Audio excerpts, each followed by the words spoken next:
Aksi bule ugal-ugalan nekat joget di pintu mobil yang sedang berjalan. Tengah beredar sebuah video aksi ugal-ugalan seorang bule yang nekat berjoget di pintu mobil yang sedang berjalan. Hal itu diketahui dalam unggahan Instagram @denpasar.viral pada Senin 19 September 2022. Dalam keterangan unggahan menyebutkan kalau aksi ini tidak untuk ditiru karena sangat membahayakan diri sendiri dan orang lain. Terlihat pada video seorang wanita bule naik mobil jenis LCGC duduk di sebelah kiri sopir. Tampak dalam perjalanan itu bule mengeluarkan badannya lewat pintu mobil dengan membuka kacanya. Sepanjang perjalanan ia lantas duduk di atas pintu itu sambil menari-nari. Salah satu tangannya memegang handle plafon mobil, sedangkan tangannya yang lain diangkat tinggi-tinggi ke atas seolah sedang menari. Ia kemudian menggerak-gerakkan tangannya mengikuti irama musik yang ada di dalam mobil.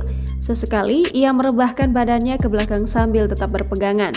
Terlihat jelas bule wanita ini hanya mengenakan pakaian dalam. Di belakang mobil bule itu nampak beberapa motor yang diduga teman mereka mengikuti dan menikmati atraksi temannya itu. Dalam keterangan unggahan, aksi bule ugal-ugalan itu terjadi pada Minggu 18 September 2022 di Jalan Raya Sanghyang Ambu, Buk-Buk, Karangasem, Bali. Video yang berdurasi 26 detik ini pun kini ramai ditanggapi oleh warganet.